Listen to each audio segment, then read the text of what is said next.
뉴스 시작합니다. 저는 김정민입니다. 내일부터 이틀간 21대 대통령 선거 사전투표가 시작됩니다. 전국 어디에서나 가능하다 보니 점점 이 사전투표 참여율이 높아지고 있죠. 거의 본투표 수준에 맞먹다 보니 각 정당은 지지층 끌어내기에 사활을 걸고 있습니다. 자, 이제 TV 토론도 끝나고 단일화 여부도 오늘 밤 마무리되면 이제 진짜 진검승부에 들어가는 겁니다. 부정선거 의혹을 원천 차단하기 위해 새로운 제도도 도입이 된다는데 이 사전투표소에 나가 있는 취재기자 한번 연결해 보겠습니다. 김승희 기자, 이제 투표 준비는 다 끝난 겁니까? 네, 내일 오전 6시부터 사전투표가 시작되는 서울 신당누리센터 투표소 앞에 나와 있습니다. 투표소 최종 점검을 마치고 지금은 문을 닫아둔 상태입니다. 제21대 대선 사전투표는 내일과 모레 이틀간 오전 6시부터 오후 6시까지 전국 3,568개 투표소에서 진행됩니다. 이번 선거는 2007년 6월 4일 이전에 출생한 18세 이상의 유권자가 참여할 수 있습니다. 사전투표는 신분증만 가져가면 주소지와 상관없이 어느 곳에서든 할 수 있습니다. 먼저 투표소에 도착하면 관내 유권자인지 관외 유권자인지 확인 후 신분증으로 본인 확인을 거칩니다. 서명 후에는 투표지를 받고 기표를 한 뒤 투표함에 넣으면 됩니다. 관외 유권자는 회송용 봉투를 함께 받는데요.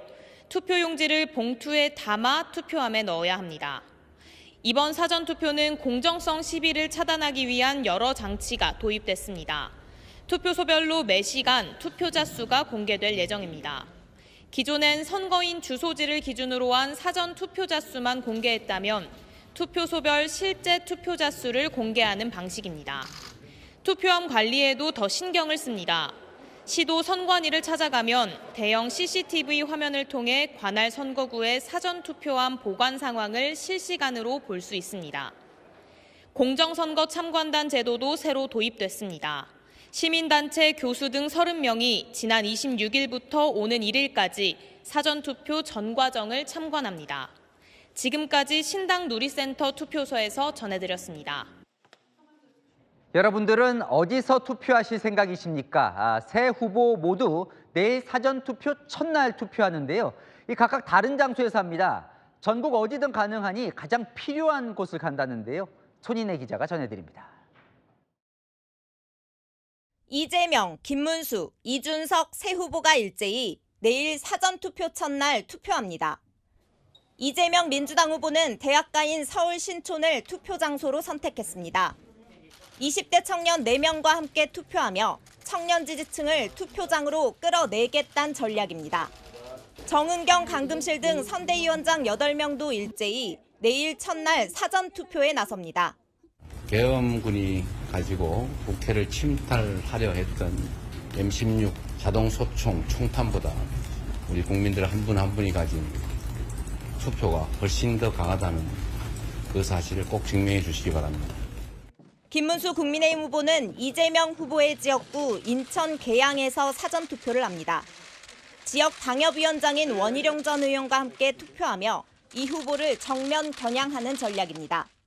선대위 관계자는 인천 상륙작전처럼 역전을 이뤄내겠다는 것이라는 취지라고 말했습니다. 사전투표를 안 하겠다는 분이 저 지지자 중에 많습니다. 제가 첫날에 사전투표에 대한 먼저 투표를 함으로써 많은 분들이 불신을 좀 없애고.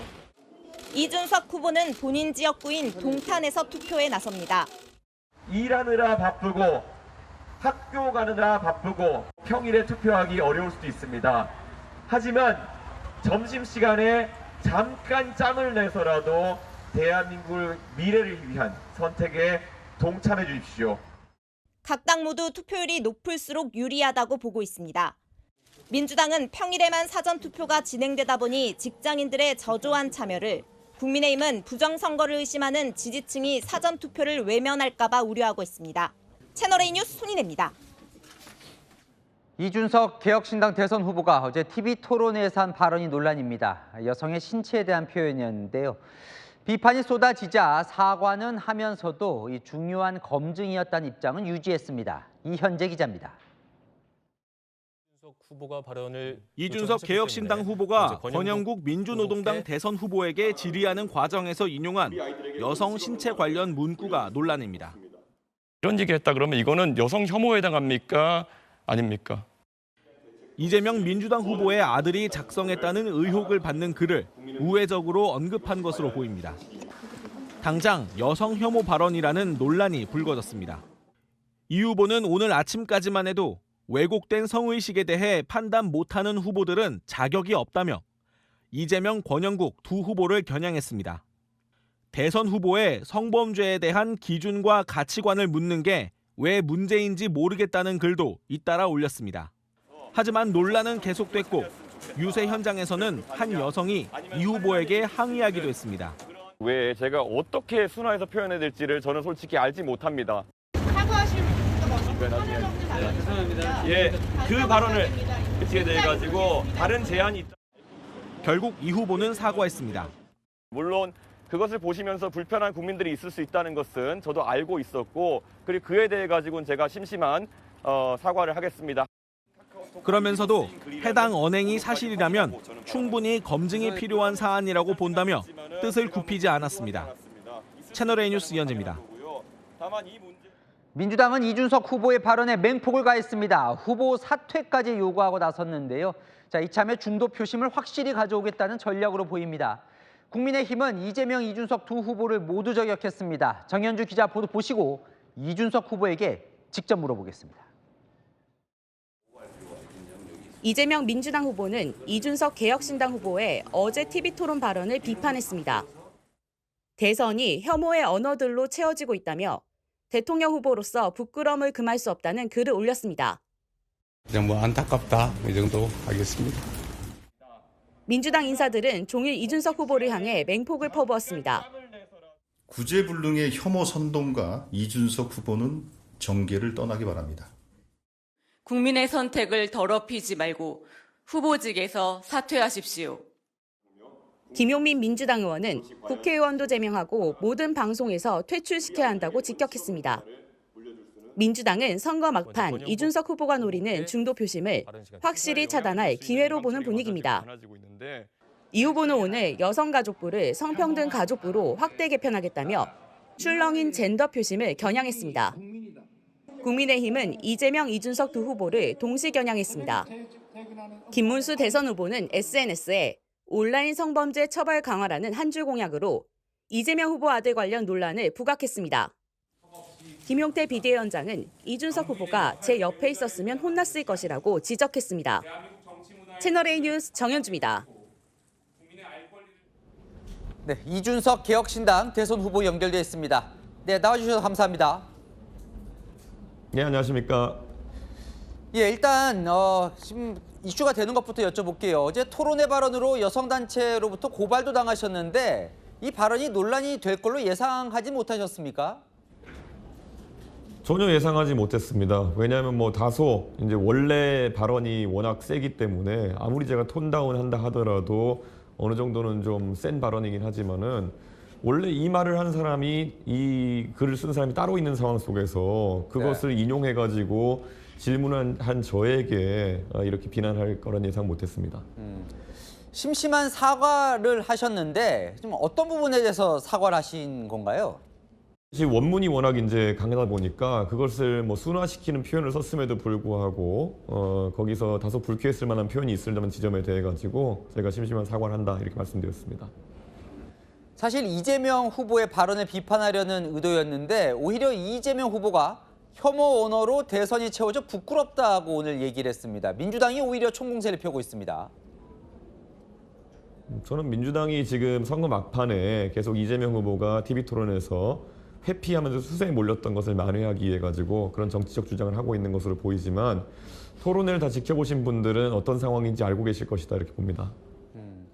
어때요? 좀 선거 판세에도 영향이 좀 있을 걸로 보이십니까? 어떠십니까? 저는 이번 선거가 그러니까 사실 이런 후보자의 도덕성 검증이나 아니면 뭐 지난 선거 때도 보면은 뭐 김건희 여사에 대한 검증이라든지 뭐 이런 것들이 활발하게 전개되지 않았습니까? 그런데 이번에는 탄핵 대선이다 보니까 그런 것들이 좀 이루어지지 않다가 막판에 이런 화두가 등장하니까 유권자들이 많이 놀라는 모양새고요. 제가 사실 어제 언급했던 내용들이라는 것은 2021년 대통령 선거 과정에서도 일부 언급되었던 내용들이거든요. 그때는 그런데 이런 것들이 큰 논란이 되지 않았는데 아마 유권자들이 이번에는 많은 충격을 받은 것 같습니다. 또 이제 이재명 총통 시대라는 말을 많이 하던데 오히려 민주당에서는 40대 윤석열이라고 오늘 비판을 하기 시작했습니다. 윤석열 대통령과 이준석의 공통점이 뭐가 있겠습니까? 그렇게 성격이 달라가지고 매번 치고 박았는데 그렇기 때문에 그냥 민주당이 공허한 프레임 하나 짜고 있다 이런 생각을 합니다. 오히려 제가 이재명 후보에 대해서 어제 토론회에서 파란 윤석열이다 이렇게 얘기했는데 이재명 후보는 많은 권력을 독점하려고 하는 저는 독재의 그런 기운이 있다 이렇게 봅니다. 어제 토론회가 좀 너무 네거티브로 흘렀다. 정책 토론회가 되지 않았다. 이 지적에 대해서는 어떻게 조금 책임감을 느끼시나요? 어떻습니까?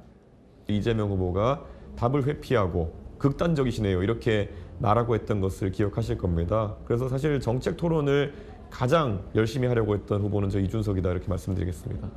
사실 여성가족부 폐지 공약을 내거셨는데 오늘 이재명 후보는 그걸 성평등부로 확대하겠다고 이제 공약을 또 새로 발표를 했습니다. 이 부분에서는 어떻게 보세요?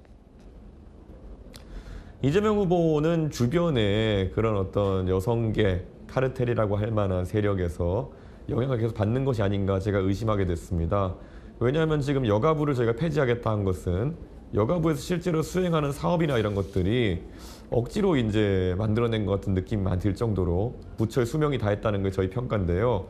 그것을 뭐 성평등부로 바꾼다고 해가지고 실제 해야 될 일이 많아지거나 이러진 않을 텐데 말 그대로 그 어떤 카르텔 같은 것에 영향을 받는 것이 아닌지 의심하게 됩니다. 자, 이제 내일부터 사전투표가 시작이 되는데 사실 단일화를 하려면 이제 오늘 밤이 마지막입니다. 정말 가능성은 없습니까?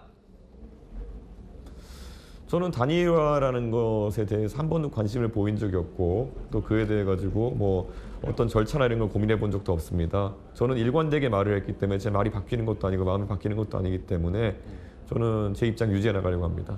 오늘 밤에 김문수 후보를 전격적으로 만나거나 할 가능성은 아예 없는 겁니까? 전혀 그런 일정도 계획도 없습니다. 김용태 국민의힘 비대위원장은 이 독재를 막는다는 대의 명분 아래 정치인의 개인적 감정은 필요 없다고 어제 얘기를 했습니다. 혹시 단일화의 부정적인 이유가 과거 국민의힘에 대한 감정이 영향이 있을까요? 감정이라기보다는 신뢰의 문제겠죠. 신용이 없는 그런 상황에서 어떻게 대화를 할 수 있겠습니까? 그래서 저는 사감으로 볼 것이 아니라 본인들의 신용을 어떻게 국민의힘이 관리해 왔는지에 대해서 고민해야 되지 않을까 생각합니다.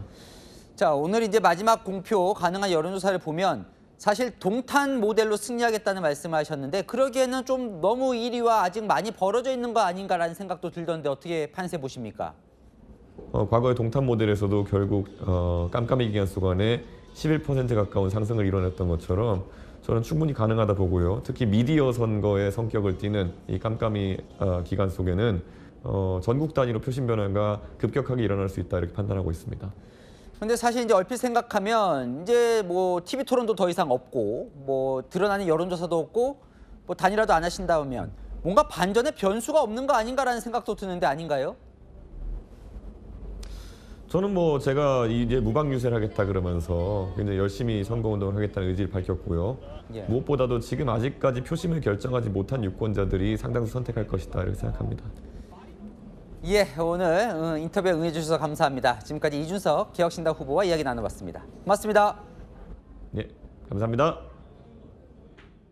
네, 국민의힘이 설정한 김문수, 이준석 두 후보의 단일화 시한이 이제 11시간 남았습니다. 이준석 후보는 부인하지만 밤사이 극적인 단일화 담판이 이뤄질 수 있다는 기대도 나옵니다. 조민기 기자입니다. 김문수 국민의힘 대선 후보는 오늘 오후에도 이준석 개혁신당 대선 후보와의 단일화 가능성을 열어놨습니다. 단일화 마지노선을 하루 앞두고 물밑 접촉 가능성도 시사했습니다. 원래 조용한 가운데 무엇이 이루어지는데 뭐 전혀 조용하니까 아무것도 안 되는 거 아니냐 그렇게 볼 수는 없을 것 같습니다. 김 후보가 이 후보와 직접 소통할 가능성이 있다고 김 후보 측 관계자는 밝혔습니다. 김재원 후보 비서실장도 희망의 끈을 언급하며 극적 타협을 거론했습니다. 또 내일 아침 투표 시작 때까지 또다시 밤새 극적인 타협이 있을 수도 있습니다. 그래서 저희들은 희망의 놓지 않고 있습니다. 김용태 국민의힘 비대위원장은 마지막 압박에 나섰습니다. 3자 구도로 나설 경우 유권자들이 전략적으로 김문수 후보를 선택할 거란 겁니다. 개혁신당이 응하지 않고 개혁신당의 길을 간다면 그 역시 존중하겠습니다. 다만 유권자분들께서 이제 저는 전략적인 투표를 하실 거라고 생각이 듭니다. 유세 현장에선 이준석 사표론도 터져나왔습니다. 어차피 안 될 후보 찍어 왜 잘못합니까? 그러면 이재명이 좋으라고요. 이인숙일 찍으면 이재명이 도와주는데 그걸 꼴 못 보잖냐. 이 후보는 오늘도 단일화에 단호하게 선을 그었습니다. 단일화는 저희가 애초에 염두에 둔 바가 없습니다. 오늘 밤 사이 이 후보의 결단 없인 3자 구도로 치러질 가능성이 커지고 있습니다. 채널A 뉴스 조민기입니다. 네, 국민의힘은 지금의 판세를 확실한 상승세로 판단하고 있습니다. 모레부턴 역전도 가능하다며 막판 세력 모으기에 총력전입니다. 한덕수 전 총리도 지지 메시지를 내놨습니다. 최재원 기자입니다. 국민의힘은 현재 판세는 확실한 김문수 상승세라고 했습니다. 저희가 이제 앞설 수 있다라는 희망을 많이 주는 이런 여론조사들이 나오기 시작했고, 앞으로 6일간의 시간은 이제 여론조사 공표가 금지되겠지만 매일매일 상승세는 이어져 갈 것이다. 선대위 핵심 관계자는 모레부터는 이재명 후보를 역전할 수도 있을 걸로 본다고 말했습니다. 빅텐트 작업도 속도를 내기 시작했습니다. 어제 이낙연 상임고문의 지지를 이끌어낸 데 이어 오늘 새미래민주당과 당대당 협약식도 가졌습니다. 80년대 김영삼, 김대중 두 분처럼 국민의힘과 새미래민주당은 민주주의를 지키고 괴물 독재 국가의 출현을 반드시 막겠습니다. 나아가서 모든 양심적 민주주의 세력과 연대해 계엄에 있어서 가장 최대의 수혜자는 이재명 후보 아닙니까? 그 계엄에 대한 최대 수혜의 단맛과 꿀맛에 마취가 돼가지고서 도치가 돼가지고서 입만 열면 내란 공범이니. 협약서에는 국민통합 공동정부 운영, 개헌추진위원회 설치, 남북 정상회담 추진 등이 포함됐습니다. 한덕수 전 총리도 법치를 뒤바꾸려는 분들이 큰 힘을 얻으면 경제 번영도, 국민 통합도 어렵다며 내일 김문수 후보를 위해 사전투표장에 나설 것이라는 글을 SNS에 올렸습니다. 채널A 뉴스 최재원입니다. 더불어민주당은 승기는 잡았단 분위기입니다. 샤이 보수를 고려하더라도 6에서 7%포인트 정도 차이로 승리할 수 있다는 전망이 나왔습니다. 막판 중도층 공략에 집중하며 기본소득도 공약집에서 뺐습니다. 박자은 기자입니다. 우상호 더불어민주당 공동선거대책위원장은 이재명 후보가 김문수 국민의힘 후보에게 최종적으로 6에서 7%포인트 앞설 거라고 내다봤습니다. 우 위원장은 막판에 샤이보수 3%가량이 김 후보에게 갈 수 있다며 지금 여론조사보다는 좁혀질 가능성을 제기했습니다. 민주당은 확실한 승리를 위해 중도층, 무당층 공략에 집중할 방침입니다.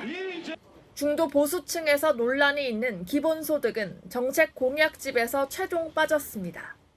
재정이 많이 소요되는 공약들은 제가 하지 말라고 해서 많이 뺐습니다.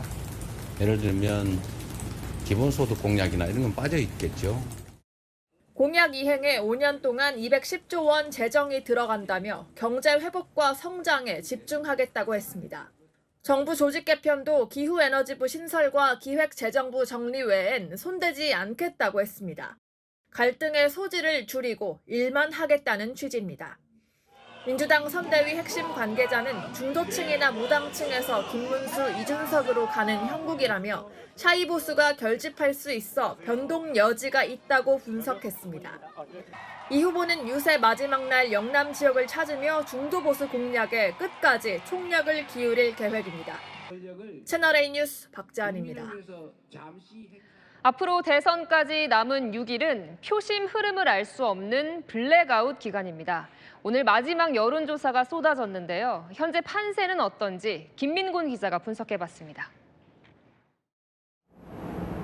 공표 금지 기간 하루 전인 어제까지 실시된 전국 단위 대선 여론조사 10개를 전수 분석했습니다. 다자 대결 시 이재명 더불어민주당 후보 지지율은 KSOI 조사에서 49.3%를 기록했습니다. 10개 조사 중 가장 높은 수치입니다. 반면 여론조사 공정에선 43.6%로 가장 낮게 나타났습니다. 여론조사들 가운데 김문수 국민의힘 후보의 지지율 최대치는 42.7%였지만 한국리서치 조사에선 가장 낮은 36%를 기록했습니다. 이준석 개혁신당 후보는 최저 7.5%에서 최대 10.3%로 조사됐습니다. 이재명, 김문수 후보 간 격차를 따져봤습니다. 가장 적은 차이는 0.9%포인트였습니다. 이 후보 43.6%, 김 후보 42.7%로 오차 범위 내 접전 양상을 보였지만 나머지 9개 여론조사에선 5%포인트 이상 차이를 보였습니다. 최대 격차는 이재명 49.3%, 김문수 36.6%로 12.7%포인트였습니다. 조사에 따라 추세가 다르게 나타나기도 했습니다. 한국리서치의 경우 이재명 후보와 김문수 후보가 2주 전 15%포인트 차에서 9%포인트로 좁혀졌습니다.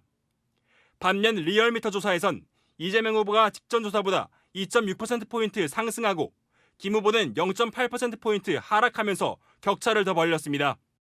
구도가 획기적으로 변할 가능성은 좀 작다라고 보는 거죠. 김문수 후보 입장에서는 반전 카드가 필요한 거고요. 이 이재명 후보는 실수죠, 실수.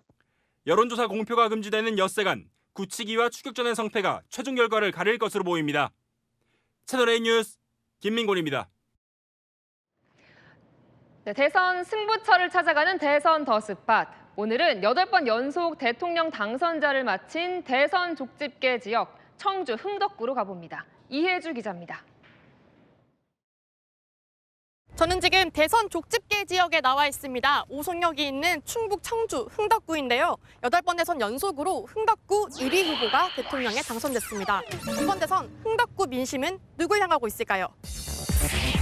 87년 직선제 개헌 직후 13대 대선부터 20대 대선까지 청주 흥덕구는 당선자를 모두 마쳤습니다.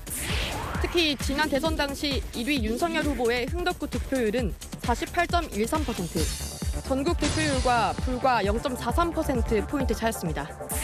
청주 흥덕이 대한민국 대선 축소판인 이유, 연령별 인구 구조가 전국과 흡사하기 때문입니다. 최근 흥덕구를 포함하고 있는 충청권 민심은 요동치고 있습니다. 족집게 민심을 들어봤습니다. 여러 가지 리스크가 있긴 하지만 검찰 권력을 통해서 말도 안 되는 윤석열 정부가 좀 강하게 푸싱한 그런 느낌이 있어요. 잘못됐다고 생각하는데 상대 후보는 또 그래도 각종 범죄에 연루돼 있고 또 국회의원이 너무 많아 또 독식하는 그 염려가 있어서 혁신적이고 당에 치우치지 않고 이끌어갈 것 같은 어떤 확실한 신념이 있으니까. 청주는 쇼핑몰이나 대형마트가 몰린 도심으로 갈 때나 출퇴근길 세종으로 향하는 길이 늘 막혀 지역민들의 불만이 큰데요.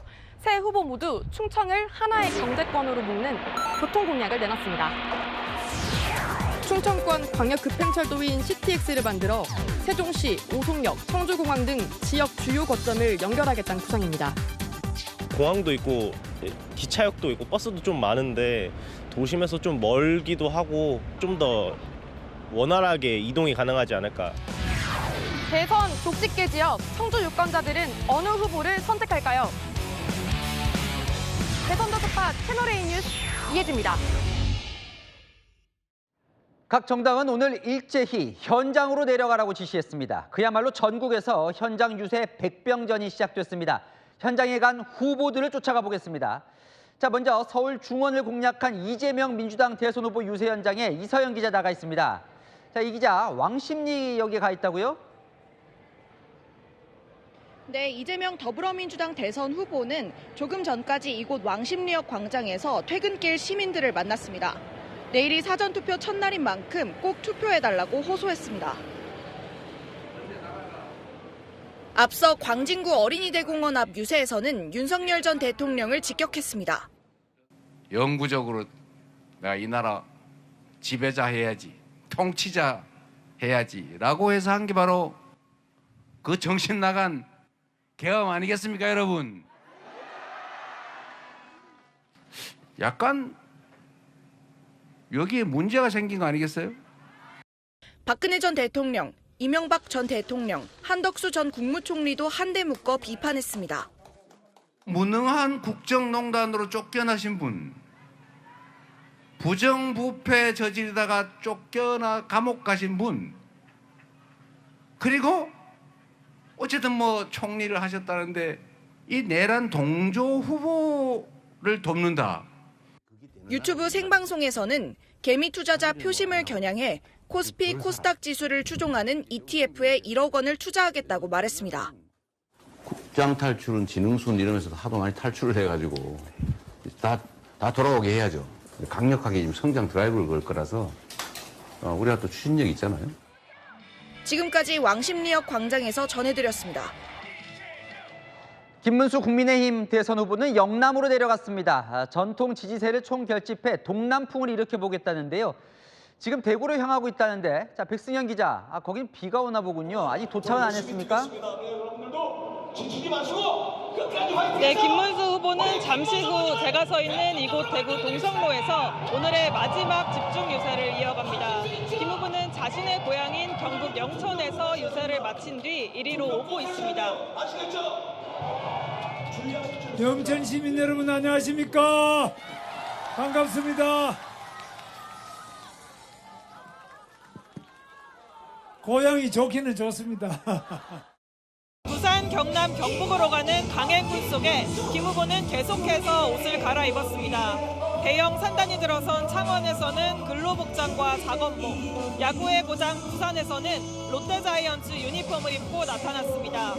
가는 곳마다 이재명 후보의 방탄 독재를 막아달라며 가슴을 풀어 헤쳤는데 커피 원가 아는 대통령이란 문구가 적힌 내의를 드러내며 이재명 후보의 커피 원가 120원 발언을 겨냥했습니다. 저는 방탄 조끼가 없어요. 저는 런닝만 입었어요. 저는 런닝만 입고도 하는데 이 사람은 그 방탄 조끼로도 모자라가 방탄 유리를 또 덮어쓰고 나와요. 청년들을 만나러 간 영남대에서는 직접 턱걸이를 선보이기도 했습니다. 김 후보는 오늘도 방문하는 곳마다 계엄으로 인한 피해를 사과하며 큰 절을 올렸습니다. 지금까지 대구 동성로에서 전해드렸습니다. 자, 이준석 개혁신당 대선 후보는 지지세가 강한 직장인과 청년층을 집중 공략하고 있습니다. 젊은 리더를 호소하고 있다는데요. 자, 최승현 기자, 이준석 후보는 지금 어디에 있습니까? 이만조입니다. 말 그대로 네, 이준석 후보는 조금 전부터 서울 강남 테헤란로 코엑스몰 앞에서 집중 유세를 시작했습니다. 조금 전 이곳 유세 현장엔 김종인 전 국민의힘 비상대책위원장도 모습을 드러냈는데요. 퇴근 시간 스타트업이 많은 강남 일대의 청년들을 겨냥한 모습입니다. 이 후보는 종일 젊은 정치를 선택해달라고 호소했습니다. 다른 당과 다르게 저희는 앞으로 40년 가까이 살아가지고 저희가 오늘 정책적으로 내리는 판단, 하는 약속에 대해 가지고 그 결과를 지켜볼 수 있는 그런 정치인들입니다. 민주당은 재원 마련 대책이 없는 환란 세력, 국민의힘은 계엄을 했던 내란 세력이라며 미래 세대를 위한 선택이 아니라고 했습니다. 대한민국의 미래 계엄을 불러일으킨 기호 2번 그리고 환란을 불러올 기호 1번 말고 대한민국을 바로 세울 후보는 기호 4번 개혁신당 이준석밖에 없다 생각하는데 동의하십니까? 이 후보는 대선 완주 의지 확실하다며 오늘부터 본투표 당일까지 무박 유세에 돌입했습니다. 지금까지 서울 코엑스 앞에서 전해드렸습니다. 이렇게 워낙 선거전이 치열해지다 보니 투표 동료 현수막, 문구 하나하나도 예민합니다. 불과 한 글자 차이에 선관위 판단이 달라지면서 논란인데 시청자분들도 한번 판단해 보시죠. 허준원 기자입니다. 울산 시내에 걸린 사전투표 안내 현수막입니다. 이번에는 꼭 투표하세요 문구가 적혀 있습니다. 특정 문자엔 분홍색으로 강조돼 있습니다. 현수막을 보는 시민들 반응은 엇갈립니다. 이번에는 투표 꼭 하세요. 투표 불참하지 말고 하라는 뜻이라고 알고 있는데요. 이번에라는 단어랑 투표라는 것도 있고 색깔이랑 그런 게 있다 보니까 아무래도 특정 당이 민주당이 2번과 2번의 소리가 같다는 걸 이용했다며 해당 현수막에 문제를 제기하자 현수막을 설치한 울산시는 특별한 의도가 없다고 맞섰습니다. 선관위는 검토 끝에 별 문제가 없다며 울산시 손을 들어줬습니다. 반면 부산에선 한 글자 차이로 선관위 판단이 180도 바뀌었습니다. 이번에 투표한 국민이 승리라는 사전투표 안내 현수막에서 이번에가 문제가 된 겁니다. 당초 관할 구 선관위는 문제가 없다고 판단했지만 다음 날 중앙선관위가 특정 정당이 연상된다며 불허 결정을 내렸습니다. 이번에는 뭐 투표합시다, 꼭 투표합시다 뭐 이런 식으로 받아들일 수 있는데 조사가 빠진 상태에서 이번의 투표는 쉽게 인식이 될 수 있기 때문에 일각에선 선관위의 현수막 게재 금지 기준이 모호하다는 지적도 나옵니다. 논란을 줄일 수 있는 명확한 가이드라인이 필요해 보입니다. 채널A 뉴스 허준원입니다. 민주당이 오늘 대선 공약집을 발표했는데요. 스포츠나 공연 암표를 막겠다면서 선착순인 입장권 예매를 추첨제로 바꾸겠다고 했다가 3시간 만에 철회했습니다. 논란이 컸던 대법관 증언은 숫자는 명시하지 않았지만 공약엔 포함됐습니다. 유준 기자입니다. 이재명 더불어민주당 후보가 스포츠, 공연 입장권 암표 근절 공약을 발표 3시간 만에 사실상 철회했습니다. 원래 오늘 발표한 공약은 현재의 선착순 예약제를 추첨제로 바꾸는 것이었습니다. 하지만 3시간 뒤 추첨제는 없었던 공약이 됐습니다. 추첨 신뢰성이나 형평성 논란 등을 의식한 걸로 보입니다. 추첨제가 더 문제가 심각하다 이런 반론이 들어와서 우리가 만드는 게 100% 옳은 건 아니니까 또 국민들이 요구하시면 또 잘못이나 부족함이 있으면 또 시정하거나 채워넣으면 되는 거죠. 대신 암표 구매용 자동화 매크로 사용을 금지하고 입장권 부정 판매 수익은 몰수하기로 했습니다. 민주당의 대선 공약집에는 대법관 증언 공약이 포함됐습니다. 대법원장 포함 14명인 대법관을 어느 정도 늘릴지 명시하지는 않았지만 사법개혁을 완수하겠다며 대법관 증언을 공식화한 겁니다.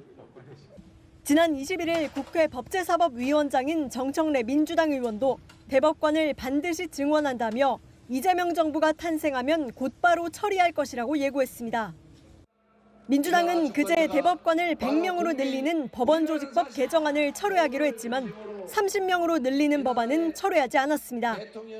채널A 뉴스 유주은입니다. 네, 트럼프 행정부가 전 세계 미국 대사관에 유학생 비자 인터뷰를 중단하라고 지시했습니다. 유학생들의 SNS 심사를 의무화할 걸로 보이는데 사실상 사상 검증이란 논란이 나옵니다. 먼저 워싱턴에서 최주현 특파원이 보도합니다. 도널드 트럼프 행정부 출범 후 반유대주의 단속이 강화되면서 대학가를 중심으로 시위가 확산하자 결국 트럼프 행정부가 강경 대응에 나섰습니다. 미 국무부가 학생 비자 발급 시 소셜미디어 심사를 의무화하는 방안을 검토 중이며 이와 관련해 3개 미국 대사관과 영사관에 신규 학생 비자 인터뷰를 일시 중단하라는 지시를 내렸다는 보도가 나온 겁니다. 사실상 SNS를 통한 사상 검증이라는 해석이 제기되는 가운데 미 국무부는 보도 사실을 부인하지 않았습니다. We use every tool in our tool chest to vet anyone coming in who wants to come into this country, and in order to do so, it has to apply for a visa to gain access to our nation. 구체적인 검증 방법은 아직 공개되지 않았지만 이미 미국 비자 발급 서류에 SNS 기재란이 있어 이를 활용할 것이라는 관측이 제기됩니다. I think there's a general feeling of concern and worry. I think now it's a time where we need to be a bit more careful. 이번 조치는 유학생들에게 주어지는 F비자나 기술 유학, 교환 연수생에게 부여되는 M 또는 J 비자에 두루 적용될 전망입니다. 특히 타깃이 될 것으로 보이는 명문사립대 유학생들은 비자 갱신 등 우려가 큰 상황입니다.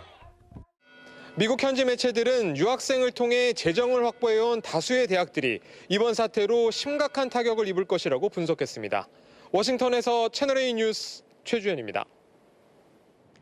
9월 새학기를 앞둔 유학생들은 비상에 걸렸습니다. 주한 미국 대사관이 애매한 입장을 내놓으면서 혼란은 계속되고 있는데요. 이 소식은 박선영 기자가 취재했습니다. SNS 심사 의무화 검토와 함께 신규 학생 비자 인터뷰가 일시 중단된다는 보도가 나오자 주한미국 대사관은 오늘 낮 채널A에 인터뷰 예약 일정은 유동적이라며 중단 가능성을 시사하는 듯한 입장을 냈습니다. 하지만 3시간 뒤 다시 입장을 바꿔 학생 비자 및 교환 방문 비자 인터뷰는 계속 진행 중이라며 미 국무부 영사 사이트를 통해 인터뷰 일정을 확인하라고 밝혔습니다. 대사관은 오늘 오전 인터뷰도 예정대로 진행한 것으로 전해졌습니다. 중단인지 아닌지 애매모호한 상황에 유학원과 유학생 온라인 커뮤니티 등에선 하루 종일 혼란과 소동이 이어졌습니다. 지금 문의가 되게 많이 오고 있거든요. 당분간은 미국 유학을 심각하게 고려를 해봐야 되지 않을까. 당장 비자 발급이 중단된 것은 아니지만 미국 유학을 준비해온 학생들은 우려를 표하고 있습니다. 비자가 못 나오면은 저희는 어쩔 수 없이 강제 휴학을 해야 되는 상황이어서요. 살짝 걱정이 되긴 해요.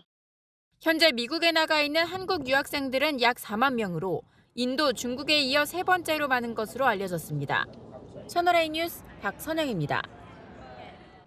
서울 세운상가 인근 재개발 구역에서 큰 불이 났습니다. 진입로가 좁아 소방당국이 진화에 어려움을 겪었습니다. 최다희 기자입니다. 건물 지붕을 뚫고 시뻘건 불길과 연기가 올라옵니다. 불길은 옆 건물로 확대되고 검은 연기는 더 짙어집니다. 소방관들이 지붕에 올라가 물을 뿌리며 불길을 잡아봅니다. 서울 중구 세운상가 옆 재개발 구역에서 화재 신고가 접수된 건 오후 3시 25분쯤. 불길은 노후 건물 밀집 지역에 있는 창고에서 처음 시작됐습니다. 화재 현장 주변에는 이렇게 연기가 자욱한데요. 주변 도로가 전면 통제됐습니다. 전기 타는 데가 나더라고. 그래서 옥상에서 올려보니까 바로 저 길 건너서 불이 나더라고. 화재 지역 근처 사무실에선 연기를 마신 70대 한 명이 병원으로 옮겨졌습니다. 재개발 예정지라 빈 건물이 많아 다행히 추가 인명피해는 없었습니다. 오토바이도 겨우 다닐 정도로 좁은 골목길 구조라 소방차 진입이 어려움을 겪었습니다. 골목도 좁고 현재 이쪽이 속에 들어가서 왔지만 건물이 다 따닥따닥 붙어있는 상태입니다. 급격히 상층부로 연소 확대가 된 인접 건물 연소 확대가 된 상태입니다. 소방당국은 오후 6시 현재 진화율이 70%라고 밝혔습니다. 소방당국은 중장비로 건물을 철거하면서 남은 불을 끄고 있습니다. 을지로 3, 4가 일대 교통도 통제되면서 퇴근길까지 극심한 정체가 이어졌습니다. 채널A 뉴스 최다희입니다. 지난달 마약 카르텔 조직이 강릉 옥계항으로 들여온 코카인 1.7톤이 공개됐습니다. 우리 인구보다 많은 5,700만 명이 동시에 투약할 수 있는 양인데요. 강경모 기자가 취재했습니다. 비닐로 포장된 박스들이 쌓여 있습니다. 지난달 강릉 옥계항에 입항한 32,000톤급 화물선에서 적발된 코카인입니다. 이번에 해경이 압수한 코카인 1.7톤입니다. 단상을 가득 메웠는데요. 박스 한 개당 1kg 코카인이 들었는데 시가 5억 원에 달합니다.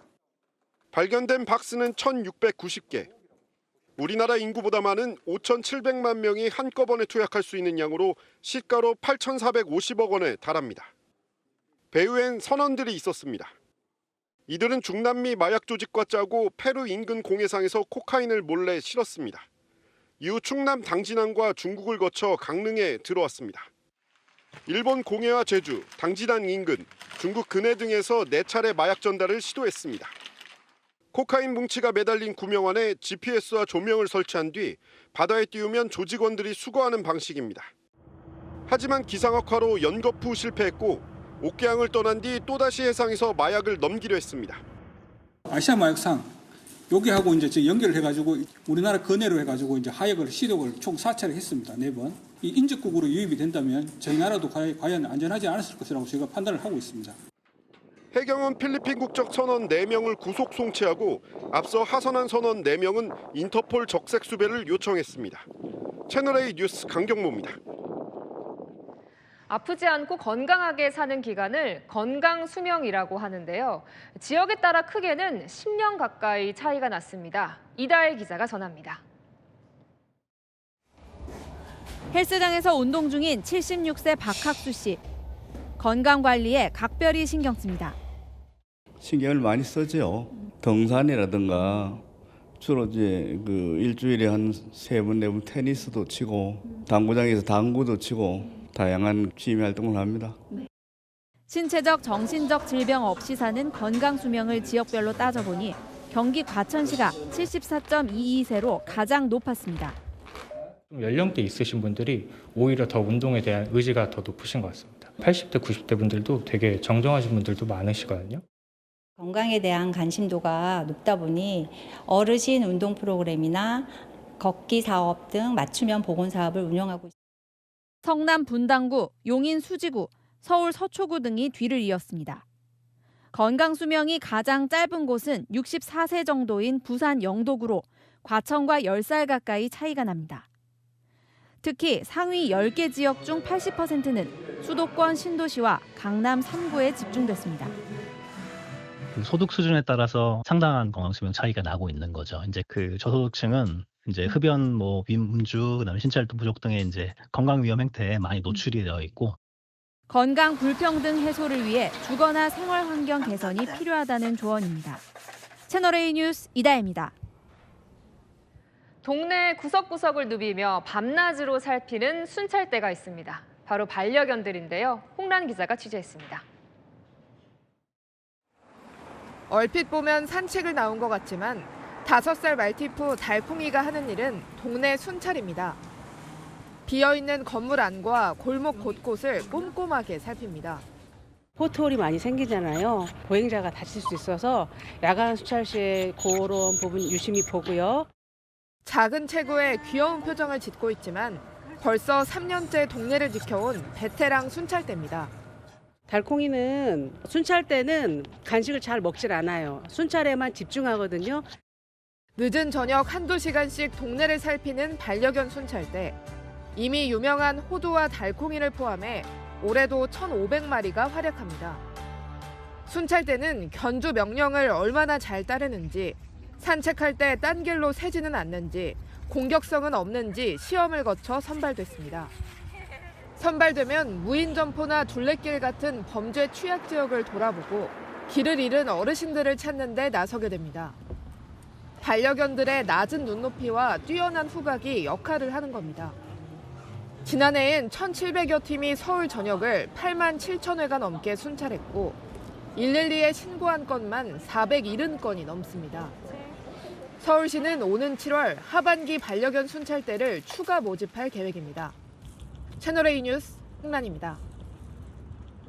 네, 피부과 시술을 받기 위해 한국을 찾는 관광객들로 서울 명동, 홍대 등지에 K-뷰티 로드가 열리고 있습니다. 덕분에 주변 상권까지 살아나고 있는데요. 경제카메라 여인선 기자입니다.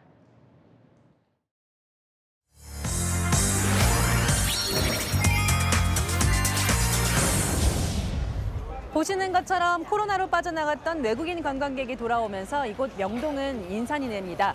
특히 의료 관광객이 지난해 117만 명으로 전년 대비 2배나 증가했는데요. 이 가운데 4명 중 3명은 피부과 진료나 성형외과 진료를 받기 위해 서울을 찾았습니다. 서울 명동의 한 피부과. 중년의 터키 여성 3명이 시술을 받기 위해 대기 중입니다. Today we had a reservation here. The face, I need a face cleaning and shopping, visiting on some historical areas. 명동과 홍대 거리에선 피부 시술을 받으러 왔다가 쇼핑과 관광을 즐기는 외국인들을 쉽게 만날 수 있습니다. We bought a lot of creams and serum from that because your beauty are really amazing. We don't have it the same in Europe. 퍼스널 컬러 진단에 이어 전문가의 손길을 거친 메이크업까지 받아보는 외국인 관광객들. 화장품 전문 매장의 매출 90% 이상이 외국인에게서 나옵니다. 먹거리도 빠질 수 없는 관광 코스입니다. I went to the restaurant, barbecue restaurant here, and I like it. 홍대와 명동에 위치한 식당은 물론 노점상까지 외국인 관광객들로 가득합니다. 70%가 외국인이죠. 이처럼 피부 시술을 받으러 온 외국인들이 쇼핑과 관광을 하면서 명동과 홍대에는 K-뷰티 로드가 형성됐습니다. 상권이 빠르게 회복세를 보인 건데 공실률도 전년 대비 절반 가까이 줄었습니다. 병원들이 이제 매출이 굉장히 잘 나오다 보니까 매출이 또 한 번 올라가게 되었고 명동 상권의 공실률은 지금은 거의 없습니다. 코로나 이후 침체됐던 호텔도 모처럼 활황을 맞았습니다. 폐업했던 호텔이 재개발되는가 하면 건물 저층에는 피부과, 고층에는 호텔이 들어선 새로운 형태의 건물들도 생겨났습니다. 이들 호텔은 평균 투숙률이 90%로 만실에 가깝습니다. 대형 메디컬 건물 옆에 있는 홍대 호텔 또한 투숙률이 85%에 달합니다.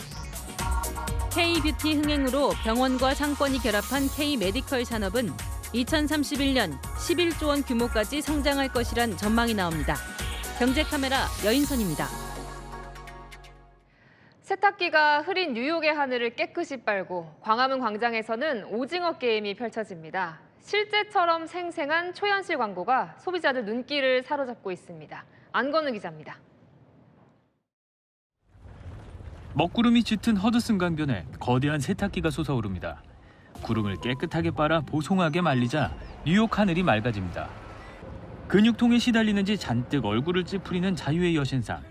약을 먹자마자 밝은 얼굴로 가뿐하게 횃불을 들어 올립니다.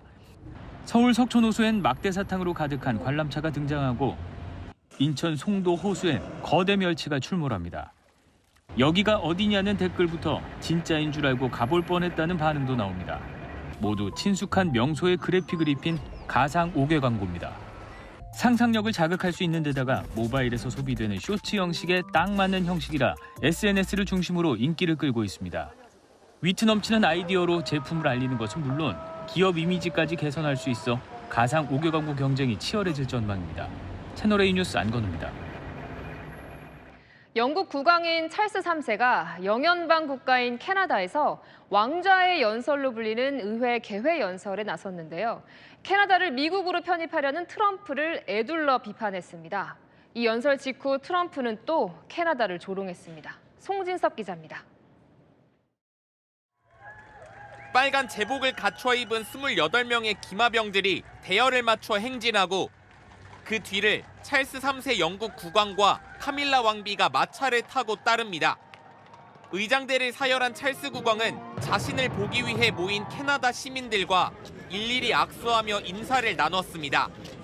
1박 2일 일정으로 캐나다를 방문한 찰스 국왕이 방문한 곳은 캐나다 오타와 의회. 영국과 영연방 국가의 의회 개원식에서 군주가 하는 연설, 이른바 왕좌의 연설을 하기 위해서입니다. Depuis la Deuxième Guerre mondiale, notre monde n'a jamais été aussi dangereux et instable. Le Canada fait face à des défis qui, dans nos vies, 도널드 트럼프라는 이름을 직접 거론하진 않았지만 그의 재집권 가능성에 따른 국제 질서 혼란을 경고한 발언으로 해석됩니다. 특히 미국의 51번째 주로 편입하려는 트럼프를 겨냥한 듯 캐나다의 자결권을 강조했습니다. 뉴욕타임스는 통상 캐나다 총독이 대신하는 왕좌의 연설을 영국 국왕이 직접 한 건 1977년 엘리자베스 2세 여왕 이후 48년 만이라며 캐나다가 혼자가 아니라는 것을 보여주는 상징적 장면이라고 보도했습니다.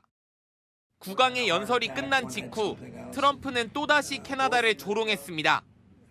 트럼프는 자신이 발표한 미사일 방어망 골든돔을 언급하며 캐나다가 미국의 51번째 주가 되면 골든돔 구축에 돈이 한 푼도 들지 않을 것이라고 말했습니다. 채널A 뉴스 송진섭입니다. 중국 산둥성의 화학공장에서 큰 폭발 사고가 났습니다. 이 폭발 충격은 7km 밖까지 전해졌고 사상자만 24명에 달합니다. 해외 사건 사고 소식 이솔 기자가 보도합니다. 거대한 폭발음과 함께 건물 유리가 산산조각나며 거리로 쏟아집니다. 붉은 화염이 치솟고 짙은 회색 연기가 하늘을 뒤덮습니다. 현지 시각 어제 낮 12시쯤 중국 산둥성의 화학공장에서 대규모 폭발이 발생했습니다. 이 사고로 5명이 숨지고 19명이 다쳤으며 6명은 실종 상태입니다. 폭발 충격은 인근 7km 거리까지 전달될 만큼 강력했습니다. 响了一声吧，应该是中午11点左右吧。炸完了之后我都懵了。 화마가 휩쓸고 간 공장은 뼈대만 남긴 채 잿더미로 변했습니다. 이 공장은 2019년 설립돼 약 300명의 직원이 농약과 의약물질을 생산해왔습니다. 구체적인 폭발 원인은 밝혀지지 않았으나 공장은 지난해에만 최소 2차례 안전 문제로 지적받았던 것으로 전해졌습니다. 남아프리카 공화국 케이프타운의 한 주택가. 해변에서나 볼 법한 코끼리 물범 한 마리가 도로 위 차량에 몸을 기대고 있습니다. 사진을 찍기 위해 사람들이 몰려드는데도 아랑곳 않고 거리를 유유히 활보합니다. 현지 시각 어제 몸무게 2톤에 달하는 코끼리 물범이 해변과 1km 이상 떨어진 주택가에 나타난 겁니다. 당국은 이 물범이 아직 성장 중인 개체로 무리에서 이탈한 뒤 길을 잃은 것으로 보고 있습니다. 수십 명이 투입된 구조 작업 끝에 물범은 트럭에 실려 무사히 해변으로 돌아갔습니다. 채널A 뉴스 이솔입니다. 어제 마지막 대선 후보 TV 토론회 보셨습니까? 표현 수위들이 살벌했습니다. 정작 정책과 비전은 찾아보기 힘들었고요. 구자준 기자입니다. 마지막 대선 토론에서 후보들의 표현 수위는 한층 더 거칠어졌습니다. 이준석 개혁신당 후보는 이재명 더불어민주당 후보의 과거 형수욕설 논란을 소환했습니다. 고등학교에서 이제 폭력 사건이 발생했는데요. 가해자가 피해자에게 했던 욕설인데 이재명 후보 욕설을 보고 따라하는 거 아니겠습니까? 그 말은 제가 한 말이 아니고 우리 형님이 어머니한테 한 말인데 제가 좀 과하게 표현한 것이었다는 설명을 좀 드립니다. 이재명 후보는 비상계엄 선포 당일 이준석 후보의 행보로 반격했습니다. 국가지 대사 아닙니까? 강남에서 술 드시다가 바로 국회로 온 것도 아니고 집에 가서 옷 갈아입고 샤워하고. 집에 가까운 위치에 있었고 그리고 식사 자리에 있던 다른 의원도 똑같이 했습니다. 김문수 국민의힘 후보가 이재명 후보의 사법 리스크를 공격하자. 아수라라는 영화가 정말 성남시를 딱 상징하는 그런 영화입니다. 온 주변이 비리와 감옥, 투옥되고 또 많은 사람들이 갑자기 수사받다가 죽어버리고. 전혀 근거 없는 일방적인 주장 잘 들었습니다. 이 후보는 내란 프레임으로 맞받았습니다. 윤석열 아바타다. 김문수 후보가 당선이 되면 상황 윤석열이 즉 반란 수계가 귀환한다. 그런 걱정을 하는 사람들이 있는데 전혀 근거 없는 말씀을 하시고 있고요. 단 3번뿐인 후보자 토론회. 미래 비전 대신 과거 행정만 따지다 끝이 났습니다. 채널A 뉴스 구자준입니다. 성혜랑 기자와 여랑야랑 시작합니다. 첫 번째 주제 보겠습니다. 자, 이재명, 이준석 두 후보 무슨 전략이 있었나 보네요. 네, 어제 마지막 TV 토론회에서요. 전략적 유머를 선보였습니다. 공격은 하되 투박하지 않은 의도된 전략이었습니다. 유머를 섞었으면 좋겠다. 미국의 대선 토론 막 이런 거 보면 후보들이 유머 코드를 넣으면서 상대방을 공격하기도 하고. 과일만 2,791만 원 정도 법인카드로 사셔가지고 재판받고 계신 거거든요. 1kg에 10,000원 정도 하던데요. 2,800만 원어치의 과일을 2년 동안 드셨으면은 2.8톤입니다. 혹시 집에 뭐 코끼리 같은 거 키우십니까? 그래서 엉터리라는 거예요. 아마 이재명 후보 대기실에서도 웃지 않았을까. 저희 옆방에서 크게 웃는 소리도 막 들리고. 다 계획이 있었다는 거군요. 이재명 후보 전략은 뭐예요? 바로 반사작전이었습니다. 이준석 후보가 이 민주당을 비판하자 기다렸다는 듯 이렇게 받아치던데요. 민주당의 운영을 보면요. 민주주의의 실종이란 말을 들은 지 오래고요. 남의 당 얘기하기보다는 개혁신당은 허은하 대표를 그렇게 강제적으로 조치를 하지 않았습니까? 김용남 의원도 개혁신당 아닌가요? 허은하 의원님이 이재명 대표에 대해 평가한 거 읽어드리면요. 한국판 차베스다. 김용남 의원은요. 세금으로 횡성 한우보다 더 맛있다는 횡령 한우를 사 먹었으면 죗값을 치러야 된다. 각자 토론 전략은 넘쳤지만 정작 정책 대결은 없었죠. 네, 다음 주제 보겠습니다. 제목이 살벌한데요. 누구를 건드리면 죽는다는 거예요? 네, 아이돌 그룹 에스파의 리더 바로 카리나 씨입니다. 어제 카리나가 SNS에 올린 사진 한 장이 정치적 해석에 휘말렸는데요. 카리나를 건들지 말라는 옹호의 목소리가 국민의힘에서 나왔습니다. 그래요. 무슨 사진이었을까요? 빨간색에 숫자 2가 들어간 점퍼를 입고 찍은 사진인데요. 기호 2번 국민의힘 김문수 후보를 지지하는 것 아니냐는 해석이 번진 겁니다. 논란이 일자 이 사진 즉시 삭제됐습니다. 네. 만약에 국민의힘 쪽에서 건들지 말라고 하면 더 논란이 되는 건 아닌가 싶은데요. 네, 하지만 오늘 이수정 수원정 당협위원장이요. 카리나 건들면 다 죽어라는 문구가 담긴 사진을 공유했는데요. 조리돌림 신경 쓰지 말라고도 했습니다. 네.